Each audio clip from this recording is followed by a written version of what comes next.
मन्त्रं नो यन्त्रं तदपि च न जाने स्तुतिमहो न चाह्वानं ध्यानं तदपि च न जाने स्तुतिकथा न जाने मुद्रास्ते तदपि च न जाने विलपनम् परं जाने मातः त्वदनुसरणम्।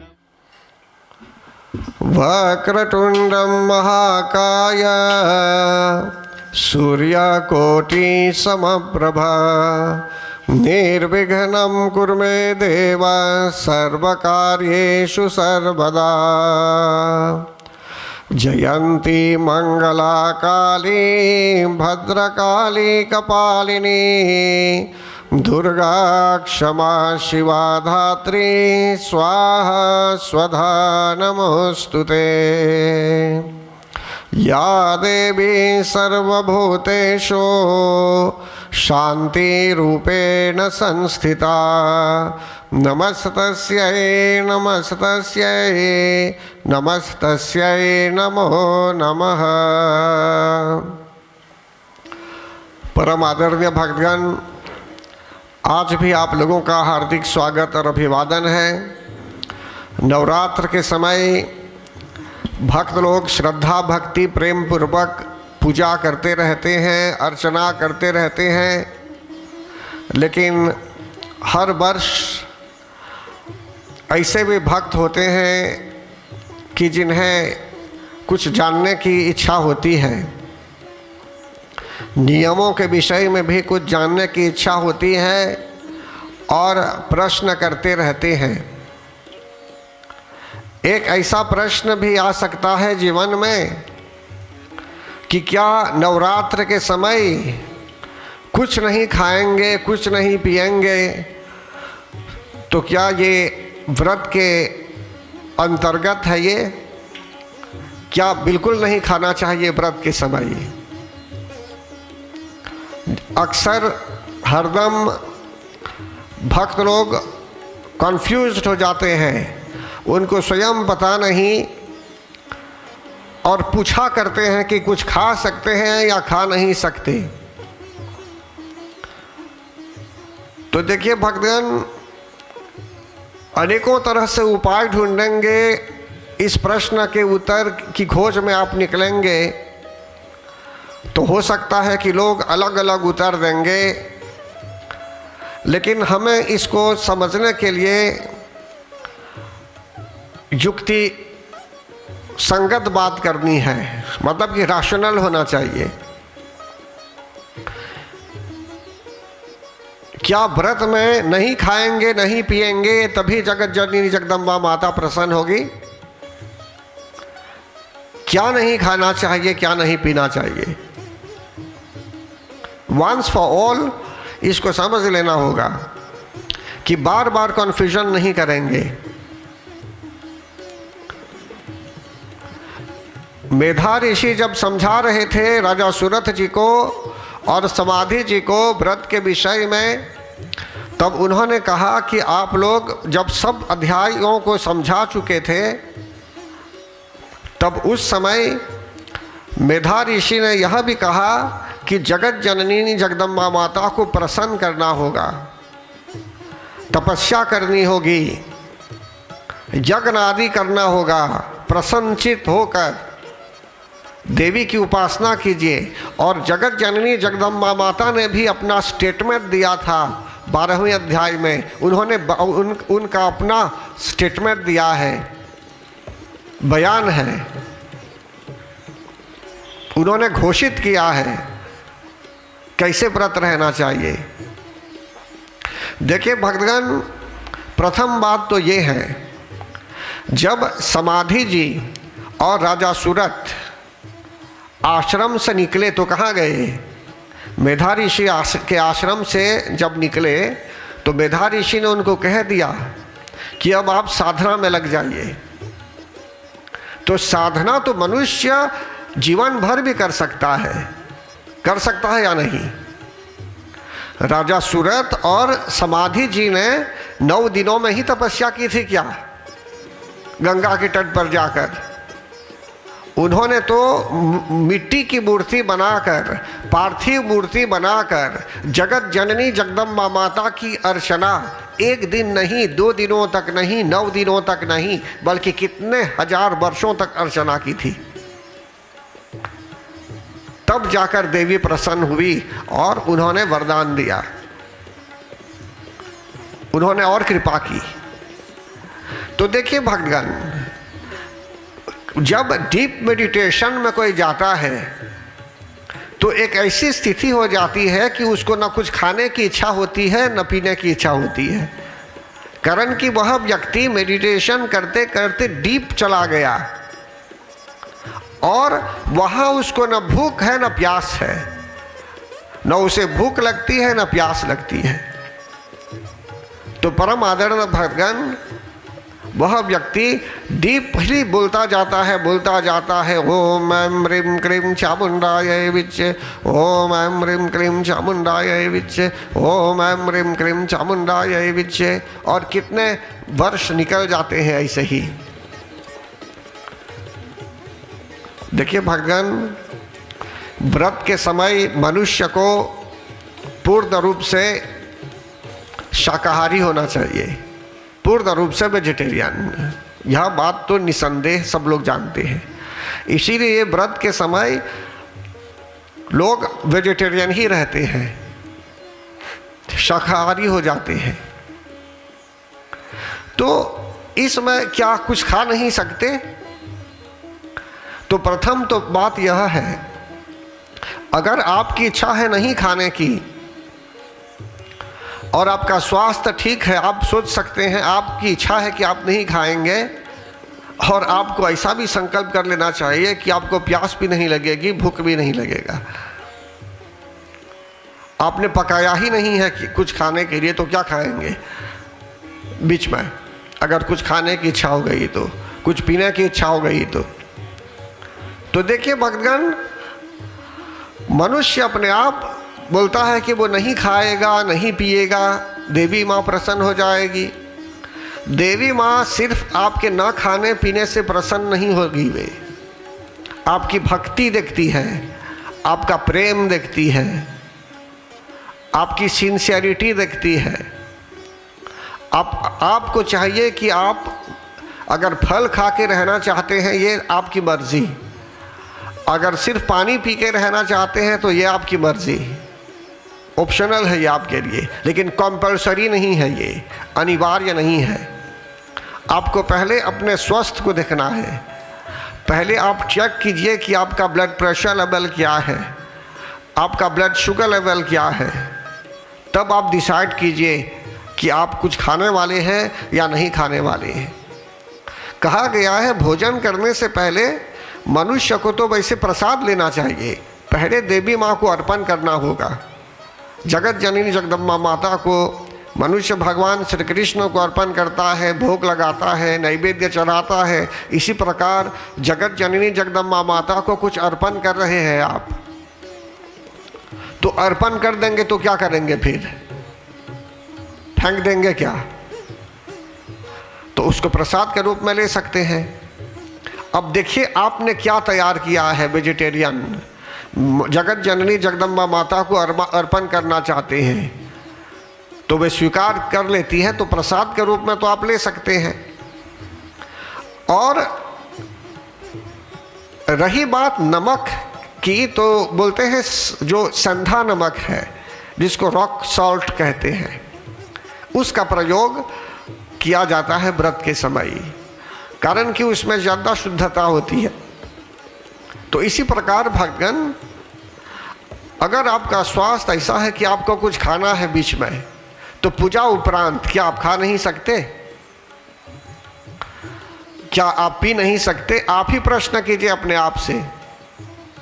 या तो मंत्र जाप भी नहीं कर पा रहे हैं, आप भूखे हैं, प्यास लगी है, कुछ खाने की इच्छा है, और ऐसी स्थिति में आप न मंत्र कर पा रहे हैं, न यज्ञ के लिए आप बैठ सकते हैं। आपको नींद लग रही है, आप आराम कर रहे हैं, कारण कि शरीर में दुर्बलता आ गई। न खाने न पीने के कारण शरीर में दुर्बलता आ गई। तो क्या यही व्रत है? दुर्बल हो जाना चाहिए शरीर को दुर्बल हो जाना चाहिए व्रत में? तो मंत्र जाप कैसे करेंगे? इसलिए बताया जाता है कि व्रत के समय मनुष्य सादा भोजन, बहुत भोजन न करे कि जिससे जो है स्वकी उसको नींद भी लगे, कि नींद लग जाए दिन में ही। रात्रि के समय मनुष्य सोता है तो उसको दिन ही में नींद लग जाएगी, तो मंत्र जाप कौन करेगा? फिर यज्ञ कौन करेगा? इसलिए शरीर की रक्षा के लिए भक्तगण अल्प आहार कहा गया है। अल्प, एकदम थोड़ा सा कुछ ले सकते हैं शरीर की रक्षा करने के लिए।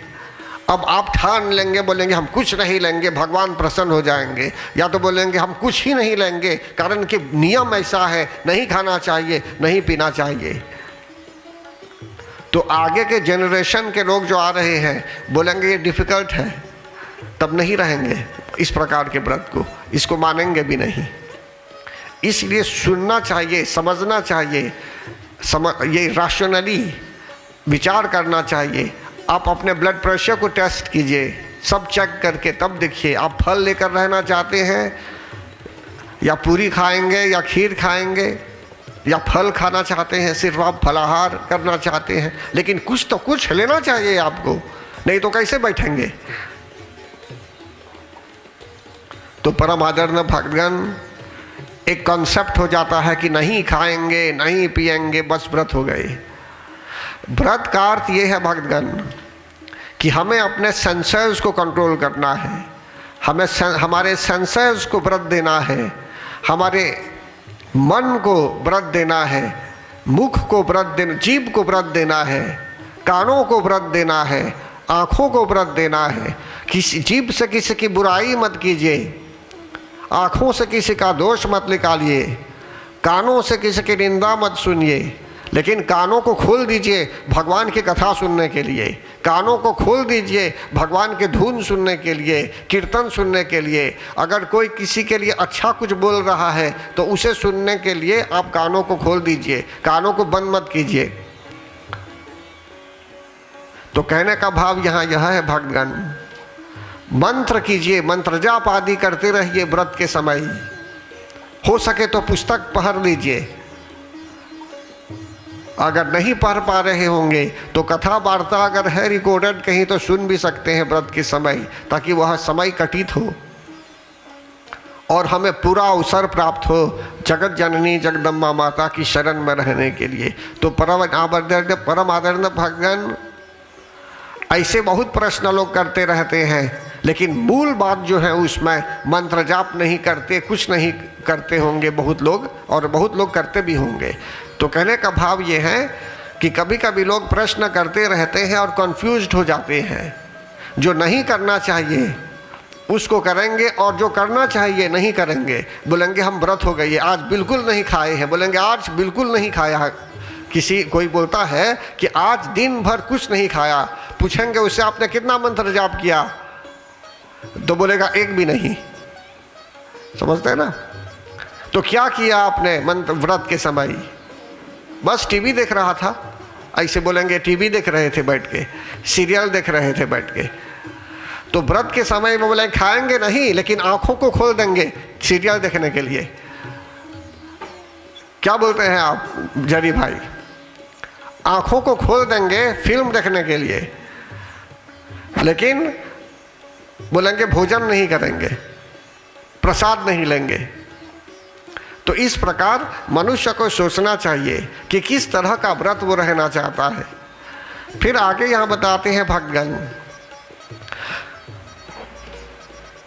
कहीं कहीं भक्त लोग सिर्फ फल अगर ले रहे हैं, आप अगर सिर्फ फल ले रहे हैं तो जगत जननी जगदम्बा माता को फल ही अर्पण करना चाहिए तब, कारण कि आप प्रसाद के रूप में फल ही लेंगे। और यदि कुछ आप अर्पण कर रहे हैं उन्हें फल के अलावा तो प्रसाद के रूप में लेंगे, लेकिन जो कुछ भी आप ग्रहण कर रहे हैं वो शुद्ध वेजिटेरियन का ही होना चाहिए। इस पर ध्यान दीजिए। इसीलिए भक्त लोग, जो लोग नॉन वेज होते हैं, नॉन वेजिटेरियन, वे बोलते हैं कि वे बिल्कुल नहीं खाएंगे नॉन वेज। समझते हैं ना? जो मांसाहारी हैं वे बोलते हैं कि व्रत के समय वे नहीं खाएंगे, तो बोलते हैं कि वे वेजिटेरियन हैं। लेकिन जो वेजिटेरियन ऑलरेडी है वो वेजिटेरियन भी छोड़ देता है। तो कहने का भाव ये है कि मनुष्य को समझना है कि क्या नहीं करना है, क्या करना है। तो चलिए हम एक साथ एक प्रार्थना करते हैं। या देवी सर्वभूतेषु शक्तिरूपेण संस्थिता, नमस्तस्यै नमस्तस्यै नमस्तस्यै नमो नमः। या देवी सर्वभूतेषु बुद्धिरूपेण संस्थिता, नमस्तस्यै नमस्तस्यै नमस्तस्यै नमो नमः। या देवी सर्वभूतेषु मातृरूपेण संस्थिता, नमस्तस्यै नमस्तस्यै नमस्तस्यै नमो नमः। या देवी सर्वभूतेषु क्षमारूपेण संस्थिता, नमस्तस्यै नमस्तस्यै नमस्तस्यै। व्रत के समय ये सब जो प्रार्थनाएं हैं बहुत सहज है। जब समझ लेते हैं इसमें क्या लिखा गया है, जैसे बताया गया है विस्तार पूर्वक, तो भक्तगण आप लोग उच्चारण भी कर सकते हैं अपने घर में भी। फिर कहते हैं आगे, कल बताया गया कि धूम्रलोचन नामक राक्षस का वध हो जाता है भक्तगण। धूम्रलोचनम, धूम्र बोलते हैं स्मोक को, धुएं को, लोचन आँखों को कहते हैं। तो स्मोकी आइज, अगर आपके आगे धुआं है, कहीं आग लगी हुई है और आपके आगे धुआं है, आप रास्ते पर जा रहे हैं, तो आपको रास्ता भी नहीं दिखाई देगा। अगर धुआं बहुत है तो हो सकता है कि दृष्टि भी अच्छी तरह से वहाँ क्लियर नहीं होगी, आप नहीं देख पाएंगे आपके रास्ते में क्या है वहाँ आगे में। स्मोक अगर है, स्मोकी आइज। तो इसी प्रकार भक्तगण धूम्रलोचन का प्रतीक यहाँ यह है कि भक्त लोग जब प्रगति करना चाहते हैं, आध्यात्मिक प्रगति करना चाहते हैं, तो हो सकता है वे अभी अज्ञानता में है, हो सकता है कि अभी इग्नोरेंस में है, हो सकता है कि ऐसे बिलीफ है उनमें, ऐसा ट्रेडिशन आ रहा है, ऐसी परंपरा है कि बोलते हैं कि उनको ऐसा करना है, ऐसा करना है, ऐसा करना है। इस प्रकार भटके हुए हैं। इसीलिए कहा गया है जो मनुष्य को करना है व्रत के समय, जो कृत्य हमें करना है, उसी कर्म पर, उसी कृत्य पर ध्यान देना है कि जिससे जो अंधकार में हम जी रहे हैं, उस अंधकार से मतलब कि अब हम निकलें और ज्ञान प्राप्त करें कि जीवन में दिव्य प्रकाश हो, जीवन में प्रकाश हो, ज्योति हो और दिव्य प्रकाश भी हो, डिवाइन लाइट भी हो जीवन में। तो परम आदरणीय भक्तगण, जब आँखों में धूम्र है, धुएं हैं आँखों में, अगल बगल धुएं हैं, तो आप सामने भी नहीं देख पाएंगे, ऊपर भी नहीं देख पाएंगे, नीचे भी नहीं देख पाएंगे, किसी भी दिशा में नहीं देख पाएंगे, आप वहीं भ्रमित हो जाएंगे। तो जगत जननी जगदम्बा माता की शरण में रहने से वे क्या करती है, उस धुएं को ही हटा डालती है। मतलब कि धूम्रलोचन ही हमारे शरीर के अंदर अगर है अंधकार के रूप में, अज्ञानता के रूप में, तो जगत जननी जगदम्बा माता उसे हटा डालती है, उस धूम्रलोचन को काट देती है। इसी प्रकार भक्तगण हम सबको ज्ञान चाहिए, हम सबको प्रकाश चाहिए। फिर इसके बाद आगे यहाँ बताया जाता है धूम्रलोचन के लिए है slaying of sinful eyes, the slaying of sinful eyes. देवताओं ने जब स्तुति की तो बताया गया कि चंड और मुंड ने एक देवी को देखा था और शुम्भ निशुम्भ को बताने लगे कि ये जो देवी है जो पहाड़ पर है अभी, इसको तो आपके यहाँ होना चाहिए। तो इसी प्रकार भगवान शुम्भ और निशुम्भ ने भेजा था धूम्रलोचन को देवी को वहाँ से लाने के लिए, लेकिन जगत जननी जगदम्बा माता ने यही शर्त रखी थी कि जो उनके साथ विवाह कर लेगा, कौन विवाह करेगा उनके साथ, तो जो उनको युद्ध में हरा लेता है। तो इसी प्रकार भगवान धूम्रलोचन को भेजा गया था देवी को घसीट कर लाने के लिए वहाँ से, लेकिन जगत जननी जगदम्बा माता ने धूम्रलोचन का ही वध कर दिया। फिर आगे यहाँ बताते हैं चंड और मुंड का भी वध हो जाता है। ये भी दो राक्षस थे जो शुम्भ और निशुम्भ के साथ काम करते थे। तो हमारे जीवन में यदि चंड और मुंड हैं तो चंड और मुंड कौन है? चंड और मुंड है पैशन एंड एंगर।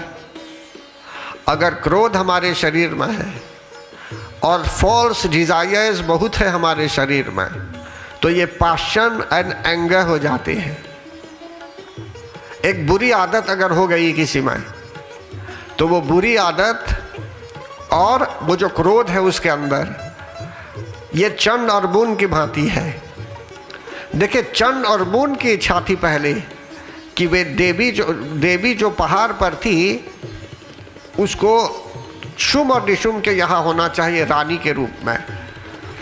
तो देखिए भगवान, वो किसी की पत्नी होगी, पहाड़ पर जी रही है, पार्वती नाम है या सरस्वती नाम है, कोई भी है, तो चंड और मुंड का क्या प्रॉब्लम है उसमें? लेकिन चंड और मुंड में ऐसा पैशन था, ऐसी इच्छा हुई कि उस रानी को वहाँ से हटाकर शुम्भ और निशुम्भ के यहाँ लाना चाहिए। ये मैच मेकिंग का काम कर रहा है ये चंड और मुंड।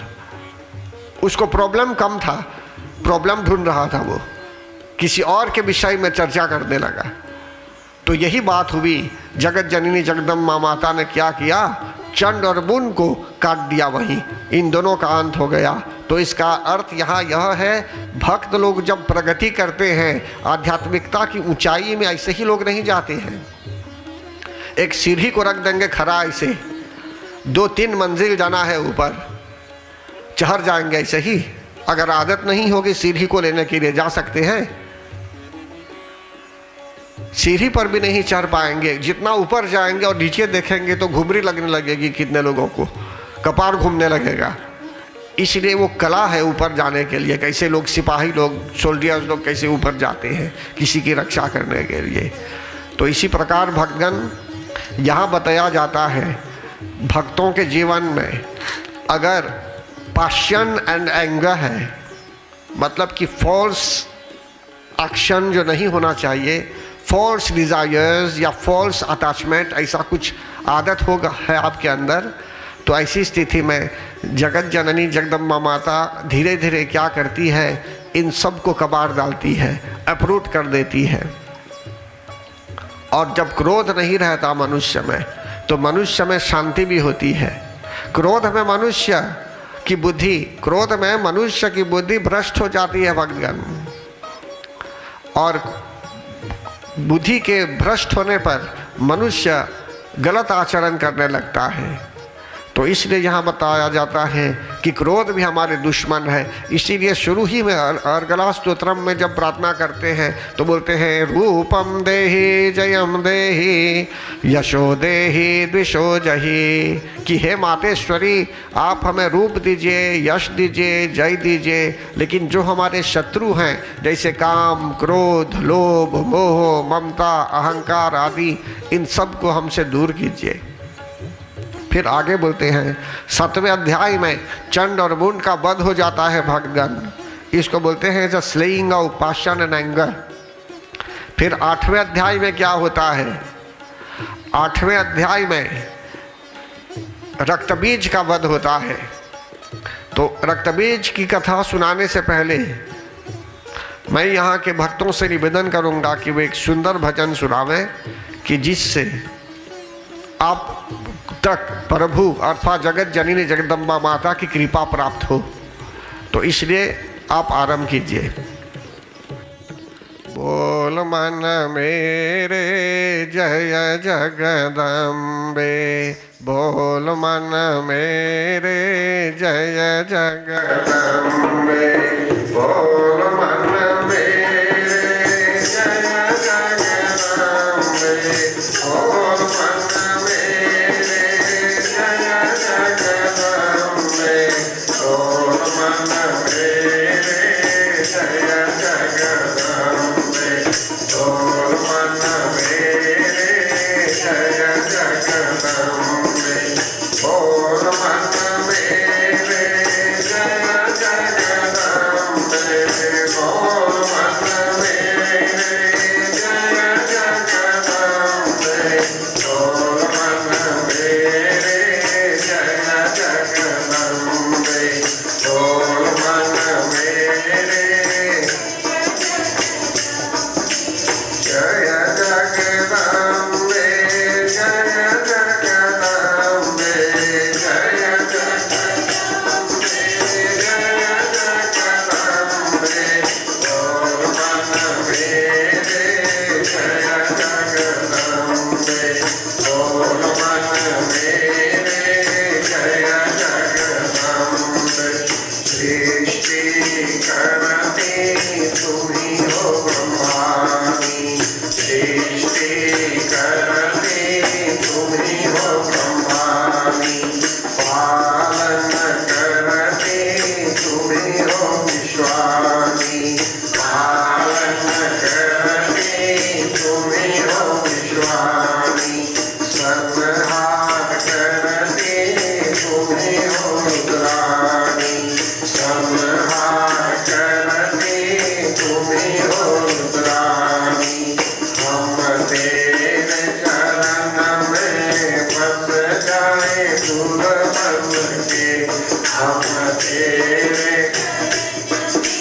बस जाए दूर बन के, बोल मन मेरे जय जगदम्बे, बोल मन मेरे जय जगदम्बे, बोल मन मेरे जय जगदम्बे, बोल मन मेरे जय जगदम्बे।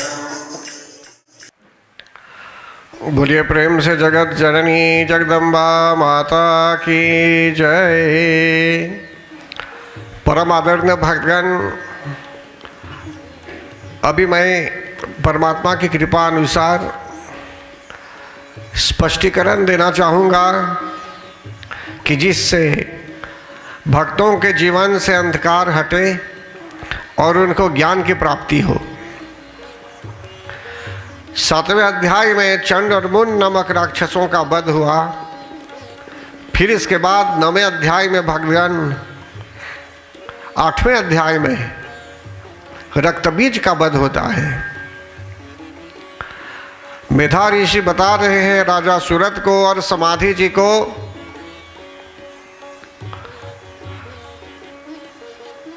कि एक राक्षस था जिसका नाम था रक्तबीज। रक्त कहते हैं खून को, बीज कहते हैं जो जमता है, सीड जो जमता है पृथ्वी पर। आम का एक बीज डालेंगे या नारियल का भी एक बीज डालेंगे तो हो सकता है कि वही एक पौधा हो जाएगा, एक दिन एक वृक्ष भी हो जाएगा। तो परम आदरणीय भक्तगण, रक्तबीज ऐसा राक्षस था कि जगत जननी जगदम्बा माता जब उसको मारना चाहती थी तो उसके शरीर से जैसे ही रक्त अथवा खून टपक आता था पृथ्वी पर, तो उसी की भांति एक और राक्षस, पराक्रमी बलवान राक्षस प्रकट हो जाता था। अब आप ही सोचिए, एक बूंद नहीं बल्कि अनेकों बूंद खून जब पृथ्वी पर टपकते थे तो कितने और राक्षस प्रकट होने लगे वहाँ रक्तबीज की भांति। इसको बोलते हैं मायावी राक्षस, मायावी राक्षस। तो भक्तगण, धूम्रलोचन के वध के बाद, चंड और मून के वध के बाद शुंभ और निशुंभ क्रोध में आ गए, क्रोधित हो गए, उनकी बुद्धि भ्रष्ट हो गई। कहाँ जगत जननी जगदम्बा माता से क्षमा मांगता शुंभ और कहाँ निशुंभ मांगता क्षमा, अथवा इन दोनों ने जो है सो कि क्षमा न मांगकर क्रोध में आकर बदले की भावना में अनेक सिपाहियों का अंत करवा दिया। रक्तबीज प्रबल राक्षस था और मायावी राक्षस कि उसके शरीर से खून के टपकने पर और कितने राक्षस प्रकट हो जाते हैं भक्तगण। ये कोई साधारण बात नहीं थी। ये रक्तबीज ने तपस्या की होगी ऐसी कृपा पाने के लिए कि जिससे वो मायावी हो, रूप बदल ले और खून के आधार पर और प्रकट हो। तो परम आदरणीय भक्तगण, इसी बात को बहुत लोग नहीं समझते हैं और सोचते हैं कि देवी ने जब रक्तबीज को मारने का प्रयास किया और जब देखने लगी कि अनेकों ऐसे हो रहे हैं राक्षस, तो जो भी अज्ञानता है, जो भी माया है, वो तो देवी से ही प्रकट है। इसीलिए जगत जननी जगदम्बा माता को कोई हरा नहीं सकता और जगत जननी जगदम्बा माता ने सही समय पर रक्तबीज को भी मार दिया। लेकिन इसके पीछे एक चरित्र है, कैसे उन्होंने मारा उसे। अगर मार रही थी तो खून तो गिरा होगा, तो कैसे फिर उन्होंने मारा उस राक्षस को। तो देखिए भक्तगण, ऐसी मान्यता है कि जो अग्नि है, 2-4 प्रकार की अग्नि है भक्तगण। एक अग्नि है, वैसे जो भी अग्नि है वो महाकाली देवी के मुख से ही प्रकट है। अग्नि की उत्पत्ति महाकाली देवी के ही मुख से हुई है। तो कहने का भाव यहाँ यह है, रक्तबीज को मारने से पहले जगत जननी जगदम्बा माता ने ऐसे महाकाली देवी को भी कहा कि आप विशाल रूप ले लीजिए, आप भी विस्तृत रूप ले लीजिए, विशाल रूप ले लीजिए। अब उनके मुख से जो अग्नि निकलती थी, अग्नि अनेकों प्रकार की है भक्तगण। एक अग्नि है जिसमें हम भोजन तैयार करते हैं किचन में, रसोई घर में, वो भी एक अग्नि है। एक अग्नि है जो हम प्रज्वलित करते हैं हवन करने सब के लिए, आहुति देने के लिए, यहाँ बोलते हैं वैश्वानर अग्नि, अलग से मंत्र आवाहन करते हैं हवन के लिए। एक अग्नि है ज्वालामुखी, वोल्कान जहाँ पर है, जहाँ ज्वालामुखी है वहाँ भी अग्नि है। वोल्कान के यहाँ जाकर भात नहीं पकाएंगे, अगर वहाँ डेगची रखेंगे, बर्तन रखेंगे भात पकाने के लिए, तो बर्तन भी जल जाएगा, बर्तन भी गल जाएगा वहाँ उस प्रकार के तापमान में। वहाँ भी अग्नि है। एक अग्नि है हमारे शरीर के अंदर, जो 5 तत्व है। इन 5 तत्वों में है ना, जल भी है, पृथ्वी भी है, वायु भी है, पावक भी है। पावक कहते हैं अग्नि को, 5 एलिमेंट्स में है या नहीं। और शरीर ठंड नहीं है, मतलब कि इसमें अग्नि है, और इस अग्नि के कारण ही शरीर जीवित रहता है। प्राण तो है अंदर वायु के रूप में, और अग्नि भी है, और जल भी है शरीर के अंदर, और मिट्टी भी है। तो यही प्रोसेस संसार में होता है। तो अभी मैं अग्नि पर बोल रहा हूँ, कारण कि महाकाली देवी के मुख से अग्नि प्रज्वलित होती है। अब जो हम देवताओं के लिए हवन करते हैं भक्तगण, हवन कुंड आदि प्रयोग में लाते हैं, तो इसमें क्या करते हैं, देवताओं के लिए बोलते हैं ना स्वाहा, तो स्वाहा शब्द है, जैसे बोलते हैं जयंती मंगला काली भद्रकाली कपालिनी दुर्गा क्षमा शिवा धात्री स्वाहा स्वधा नमोस्तुते।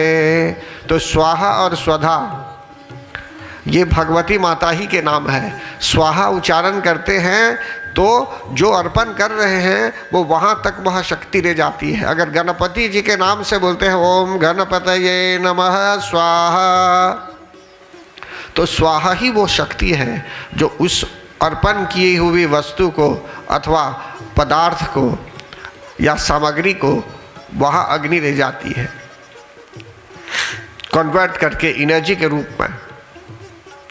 जैसे एक पत्र को फैक्स करना है भक्तगण, आपका फैक्स मशीन आपके आगे है, आपका पत्र भी वो पेपर भी आपके हाथ में है, कागज भी आपके हाथ में है। फैक्स मशीन में जैसे डालेंगे आपका पत्र कुछ ही समय में चला जाता है विदेश, लंदन, अमेरिका चला जाएगा, लेकिन वहाँ भी प्रिंट करके निकाल देंगे। इसी प्रकार जो कुछ अग्निकुंड में यहाँ डालते हैं वो उसका एक प्रोसेस होता है, वो प्रोसेस होकर फिर इसके बाद जो है सो कि उसको भेजा जाता है, उसका प्रोसेस है एक। तो यहाँ बता रहे हैं भगवान एक और अग्नि है जिससे सभी लोग परिचित हैं। कौन सी अग्नि है? मैंने कहा भोजन तैयार करने के लिए अग्नि है ना, सबमरीन फायर, समुद्र के नीचे भी अग्नि है या नहीं? फिर इसके बाद और कैसी अग्नि है बताइए, इस पर ध्यान दीजिए। अच्छा, इलेक्ट्रिक, गैस आदि ये सब भी तो अग्नि ही है। ऐसे ठीक करेंगे तो गैस जो है पकाने के लिए जो मशीन है उसमें से आग निकल आती है। आप सलाई लेंगे, ऐसे घिसेंगे उसको तो उसमें से आग निकल जाती है ना। लेकिन एक अग्नि और है, उसका नाम है क्रव्या अग्नि। उसका प्रयोग स्मशान में किया जाता है। कहाँ किया जाता है? स्मशान में। उस अग्नि को बुलाते हैं वहाँ, उसका एक स्पेशल मंत्र होता है बुलाने के लिए। तब शव का दाह होता है। शव, मरे हुए शरीर को शव बोलते हैं। शव का दाह संस्कार होता है। जिस अग्नि को बुलाते हैं आपके घर में हवन करने के लिए, उस अग्नि को वहां नहीं बुलाते हैं। और आपके घर में जब हवन होता है तो वहां स्मशान में जिस अग्नि का आवाहन होता है उसको नहीं बुलाते हैं। जैसे कि आपके घर में वुल्कों वाले अग्नि को नहीं बुलाएंगे, समझ रहे हैं? उसका स्थान वहां है, देवताओं के लिए स्थान अलग है। और शरीर के अंदर जो अग्नि है वो भी एक अग्नि है, जठर अग्नि, उसका नाम है जठर अग्नि। जो भोजन करते भी होंगे आप तो भोजन को पचाने के लिए है जठर अग्नि, ताकि शरीर में एक ताप रहे। अन्यथा शरीर में वो प्राणवायु है अगर, लेकिन अग्नि ही नहीं तो ठंड पड़ जाएगा शरीर, तो प्राण भी जा सकता है, कारण कि वो फंक्शन नहीं हो रहा है, उसका सही फंक्शन नहीं हो रहा है। इसी तरह भगवान महाकाली देवी ने जब अपने मुख को विस्तृत किया तो ऐसा समझा जा सकता है कि जैसे क्रव्याग्नि में शव को जला देते हैं, और संस्कार होता है, दाह संस्कार होता है। तो मान न जाए आग लगी हुई है कहीं, अग्निकांड बृहद रूप में आग लगी हुई है, आप थोड़ा पानी लेंगे ऐसे, जैसे ये छिड़कते हैं पानी, थोड़ा पानी लेकर इसे उस अग्नि में इसे छीट देंगे तो वह पानी धरती पर नहीं गिर सकता। गिर सकता है क्या? सूख जाएगा, वहीं फ्रैक्शन सेकंड में सूख जाएगा। इसी प्रकार भगवान रक्तबीज का खून पृथ्वी पर गिरता तो और एक राक्षस हो जाता उसकी तरह। अनेकों बूंद गिरते तो अनेकों राक्षस हो जाते। लेकिन यहाँ बताया भी गया है कि महाकाली देवी ने जो है सो कि अपने मुख को विस्तृत किया, इसको लोग यहाँ समझते हैं कि महाकाली देवी ने खा लिया उस राक्षस को। अब इस इंटरप्रिटेशन को अगर आप लेंगे तो इसका अर्थ गलत हो जाएगा, लेकिन यहाँ जो बता रहा हूँ मैं, इसमें एक लॉजिक है कि महाकाली देवी ने जब अपने मुख को विसर्जित किया तो रक्तबीज का खून जल भी गया होगा, वहाँ सूख गया होगा, कि जिससे और एक राक्षस की उत्पत्ति न हो। अच्छा, यहाँ अब दूसरी बात यह है कि जो कुछ भी संसार में है वो तो भगवान ही का है, पूरी सृष्टि परमात्मा ही की है। जो कुछ भी हम खाते हैं, जो पीते हैं, जो कुछ भी आप त्यागते भी होंगे, जो यूज़ नहीं करेंगे, तो वो तो ज़मीन ही में जाती है ना, सब तो ज़मीन ही में जाती है। आसमान में फेंकते हैं इसे क्या, वो सब धरती ही में जाती है। लेकिन यहाँ तो मुख्य बात थी कि धरती में खून नहीं गिरना चाहिए, तो उसको कहीं होल्ड कर देना होगा। तो इसी प्रकार ऐसी आस्था है कि वो खून सूख गया होगा जब देवी ने मारा उसको, तो उस राक्षस का अंत किया। तो परम आदरणीय भगवान, ऐसा लोग सोचते हैं, कभी भी ऐसा आता होगा, लोग कहीं कहीं सोचते होंगे कि देवी जी को इधर अर्पण करेंगे, देवी ने रक्तबीज को मारा, चंड और बुन को मारा, तो ये लोग सोचते होंगे कि इनको पशु अर्पण करना है। किसी किसी देश में कहीं कहीं ऐसा लोग करते होंगे, लेकिन 12वें अध्याय में पशु शब्द भी आता है कि देवी ने बताया है कि श्रद्धा भक्ति प्रेम पूर्वक अगर कोई उनको पान फूल चंदन आदि से पूजा करे, पशु अर्पण करे, तो भी उनको प्रसन्नता होती है। तो क्या समझ रहे हैं इसमें नहीं कहा गया है कि पशु को काट के अर्पण कीजिए। जगत जननी जगदम्बा माता का वाहन क्या है भक्तगण, उनका व्हीकल क्या है?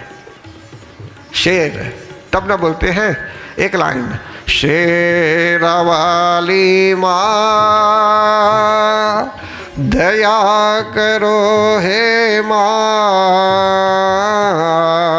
शेर वाली माँ क्षमा करो हे माँ, अपराध हमारा क्षमा करो हे माँ, अपराध हमारा क्षमा करो हे माँ।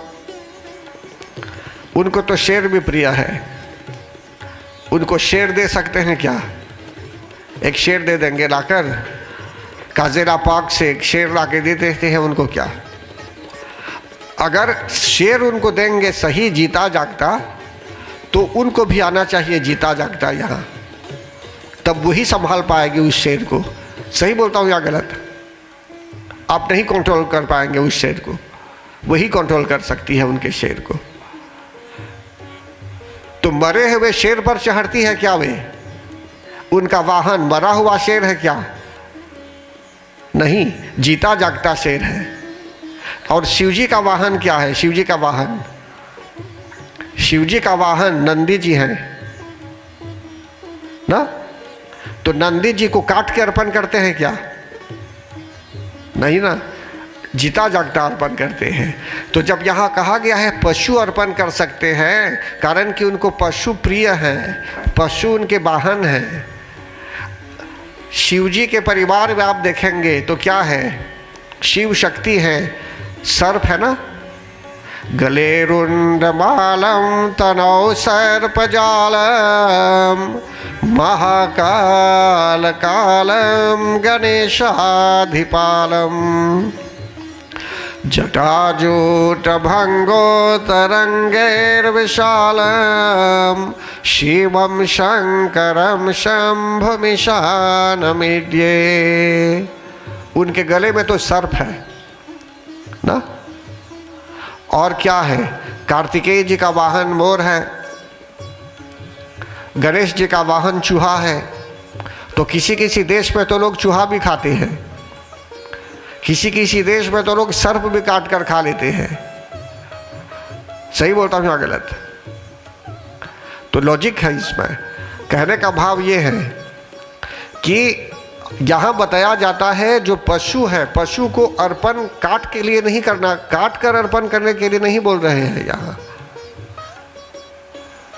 आप जब कुत्ता पोसते हैं अपने यहाँ, एक जानवर पोसना चाहते हैं, पालतू जानवर, तो काट के पोसते हैं क्या? आप प्रेम करते होंगे पशु से, तो क्या काट के आप लाते हैं अपने यहाँ क्या उसको, उसके पालन करने के लिए? नहीं। इसी प्रकार भगवान जगत जननी जगदम्बा माता को पशु भी प्रिय है, इसलिए उनको पशु अर्पण करते हैं। लेकिन कहीं नहीं कहा गया है काट के अर्पण कीजिए। तो कहीं कहीं लोग अभी तक ऐसी आस्था रखते हैं कि ये कीजिए, ये करेंगे, वो करेंगे, लेकिन जगत जननी जगदम्बा माता के विषय में रॉन्ग कॉन्सेप्ट हो जाता है उनके मस्तक में। आधा इधर पढ़े हुए होंगे, आधा उधर पढ़े हुए होंगे, और बीच में किसी ने कह दिया होगा कि आप ऐसा कीजिए, ऐसा कीजिए, ऐसा कीजिए, भ्रमित हो गए होंगे, लेकिन अनफाउंडेड, उसका कोई कारण नहीं है धर्म ग्रंथों में। तो जब रक्त बीज के विषय में मैं बता रहा हूँ यहाँ, इसका अर्थ यहाँ यह है भगवान, the slaying of the seed of desires.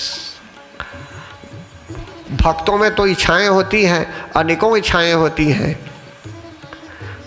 अगर घास जमे हुए हैं, घास को काट देते हैं कैंची से, या तो विशेष अस्त्र से काट देते हैं उसे, तो ऐसी स्थिति में वो फिर से बढ़ सकता है। जमेगा नहीं, वो तो जमा हुआ है, बस कटा गया है, उसको काटा गया है, वो फिर बड़ा हो जाएगा, वो घास फिर बड़ा हो जाएगा। लेकिन जब उसको जड़ ही से हटा देते हैं, अप्रूट कर देते हैं, तो फिर से वो नहीं जमेगा। इसलिए यहाँ कहा गया है रक्त बीज को the seed of desires, the slaying of the seed of desires, कि भक्त लोग कभी बहुत इच्छा करते हैं, बहुत इच्छा है आपके अंदर, बहुत इच्छा, आपको ये चाहिए, आपको वो चाहिए, आपको ये चाहिए, वो चाहिए, बहुत कुछ आप पाना चाहते हैं।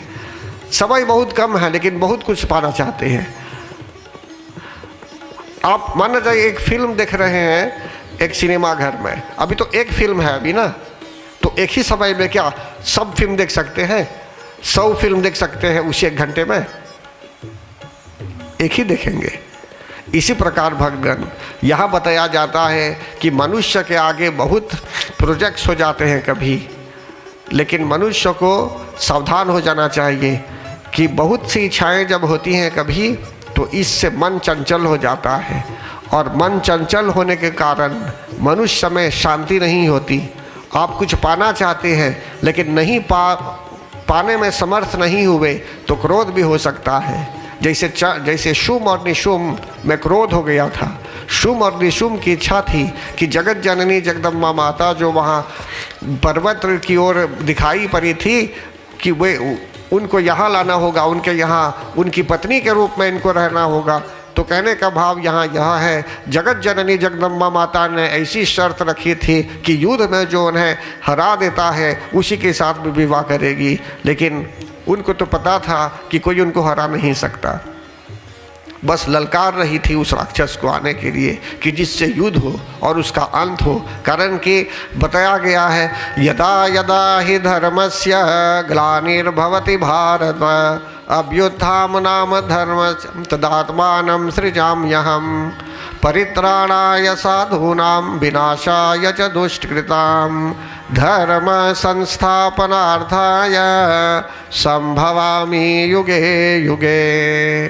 भगवान श्री कृष्ण भी कहते हैं, महाभारत काल में द्वापर युग में वे बताते हैं, और यह इसमें जो है तो ये बहुत पहले की है ये कथा, और भगवान श्री कृष्ण तो अभी हाल में द्वापर युग में उन्होंने बताया।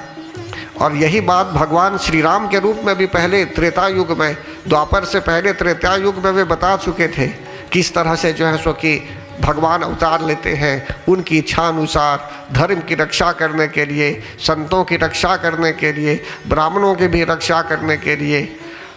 तो कहने का भाव यहाँ यह है, भगवान जगत जननी जगदम्बा माता ने रक्त बीज का जो अंत कर दिया, the slaying of the seed of desires, कि जितनी भी इच्छाएं शरीर के अंदर हैं, जो गलत इच्छाएं हैं, जिससे आप जो है सो कि जो आपके लिए आवश्यक नहीं है, अभी अनावश्यक डिज़ायर्स बहुत है, इनके पीछे भागते रहेंगे तो भागते ही रह जाएंगे, भागते ही रह जाएंगे और जीवन के रहस्य को नहीं समझ पाएंगे। इसलिए भगवान के भक्तों में आँखों की भी शुद्धता चाहिए, इंद्रियों की भी शुद्धता चाहिए। इसलिए व्रत जो मनुष्य रहता है, व्रत के समय ज्ञान प्राप्त करता है, भगवती माता के चरणों में प्रेम और होता है। और सिर्फ यही नहीं, सभी लोगों से मनुष्य प्रेम भाव व्यक्त करता है, प्रेम पूर्वक बातें भी करता है, प्रेम पूर्वक जो है सो कि हर प्रकार से आचरण करता है, कर्तव्यों को निभाता है सही रूप में और धर्म की रक्षा भी करता है। तो परम आदरणीय भक्तगण, यहाँ रक्तबीज के अंत के साथ साथ फिर 9वें अध्याय में, इसको भी अभी ले लेता हूँ, इसमें 9वें अध्याय में निशुंभ का भी वध हो जाता है। निशुंभ, शुंभ के भाई का नाम था निशुंभ। तो इससे हमें क्या शिक्षा मिलती है भक्तगण? इसको बोलते हैं the slaying of self depreciation, the slaying of self depreciation. कभी कभी मनुष्य अपने आप को कम मानता है, बोलता है कि हदस जाता है मानव, बोलता है वो मंत्र जाप नहीं कर पाएगा। समझते हैं ना? या तो कुछ नहीं कर पाएगा जो जरूरी है उसके लिए, कोई डिवाइन चीज भी या कोई कर्तव्य भी नहीं कर पाता होगा। तो यहाँ जगत जननी जगदम्बा माता जैसे निशुंभ को मारते हैं, इसका अर्थ है the slaying of self depreciation, कि मनुष्य को कभी अपने आप को डिप्रिशिएट नहीं करना चाहिए। मतलब कि आप जो है सो कि कुछ कर सकते हैं तो वही आपको एनकरेज करेगी करने के लिए। अनेकों बाधाएं हो सकती हैं। जो प्रोजेक्ट आपने सोचा है, अगर आपका प्रोजेक्ट सही है, आपका प्रोजेक्ट डिवाइन है, इससे लोगों का लाभ हो सकता है, आप जन कल्याण के लिए सोच रहे हैं, अपने स्वार्थ के लिए नहीं सोच रहे हैं, तो ऐसे प्रोजेक्ट को स्वयं सफल बनाने में वे सहायता करेगी। समझते हैं ना? तो इसलिए भक्तगण विचार होता है कि किस प्रकार से जो है सो कि सेल्फ डिप्रिसिएशन को समझना है। और लास्ट में जो 10वें अध्याय में शुंभ का वध होता है, तो इसको बोलते हैं the slaying of self conceit. कभी कभी मनुष्य अपने आप को बड़ा मानता है कि वो नहीं रहेगा तो ये नहीं होगा, वो नहीं होगा। इसको बोलते हैं एक बहुत बड़ा अहंकार है, कंसीट बोलते हैं उसको, कि आप सबसे इम्पोर्टेंट है, आप नहीं रहेंगे तो नहीं होगा। तो ऐसी स्थिति में क्या है भक्तगण, जगत जननी जगदम्बा माता इस प्रकार के अहंकार को भी पसंद नहीं करती, इसलिए भक्तों को एकदम साधारण बना देती है। तो नवरात्र के समय हम सबको एकदम पावन जीवन बिताना है, एकदम शाकाहारी और एकदम जो है सो कि प्रेम पूर्वक स्वच्छता के साथ हमें रहना है, कि जिससे जो है सो कि शरीर की भी रक्षा हो। अन्न भी अगर कुछ लेना चाहते हैं, फल खाना चाहेंगे या कुछ अन्न लेना चाहेंगे भी स्वास्थ्य के आधार पर। रही बात तपस्या की, तो जब मनुष्य तपस्या करता है, दिन भर पाठ कर रहा है, यज्ञ कर रहा है, इतना व्यस्त है वह व्यक्ति कि उसको न खाने की इच्छा है न पीने की इच्छा है। ये दूसरी बात है, इतना व्यस्त है, इतना बिजी वो व्यक्ति है। मंत्र जाप करते करते उसने संकल्प किया है कि वो इतना 1000 मंत्र जाप करेगा, अपना समय पूरा दे रहा है ऐसा करने में, तो वो दूसरी बात है। लेकिन आप ठान लेंगे, बोलेंगे नहीं खाएंगे कुछ, नहीं पिएंगे कुछ, तभी दुर्गा माता प्रसन्न हो जाती है। तो ये आपका कॉन्सेप्ट है ये। इसलिए अभी ज्ञान की प्राप्ति हुई भक्तों को इस पर आप लोग विचार कीजिए। लेकिन जगत जननी जगदम्बा माता के लिए विशेष रूप से दिव्य प्रेम चाहिए, भक्ति चाहिए, हमारे अंदर श्रद्धा, प्रेम, विश्वास, अटल विश्वास, ये सब चाहिए, अच्छी भावना चाहिए। शेरावाली माँ दया करो हे माँ, शेरावाली माँ दया करो हे माँ, अपराध हमारा क्षमा करो हे माँ, अपराध हमारा क्षमा करो हे माँ, आंचल में छुपा लो माँ, मुझे अपना बना लो माँ, आंचल में छुपा लो माँ, मुझे अपना बना लो माँ, मेरा कोई नहीं तेरे सिवा, मेरा कोई नहीं तेरे सिवा, अब जाऊँ कहाँ तेरे बिना, अब जाऊँ कहाँ तेरे बिना, शेरावाली माँ क्षमा करो हे माँ, शेरावाली माँ क्षमा करो हे माँ, अपराध हमारा क्षमा करो हे माँ, अपराध हमारा क्षमा करो हे माँ, आंचल में छुपा लो माँ, मुझे अपना बना लो माँ, आंचल में छुपा लो माँ, मुझे अपना बना लो माँ, मेरा कोई नहीं तेरे सिवा, मेरा कोई नहीं तेरे सिवा, अब जाऊँ कहाँ तेरे बिना, अब जाऊँ कहाँ तेरे बिना, शेरावाली माँ क्षमा करो हे माँ। तो परम आदरणीय भक्तगण, मैं इस कथा का विश्राम आज के लिए यहाँ करता हूँ और कल फिर दूसरे अध्याय को लेंगे। बोलिए प्रेम से जगत जननी जगदम्बा माता की जय। न मन्त्रं नो यन्त्रं तदपि च न जाने स्तुतिमहो, न चाह्वानं ध्यानं तदपि च न जाने स्तुतिकथा, न जाने मुद्रास्ते तदपि च न जाने विलपनम्, परं जाने मातः त्वदनुसरणम्।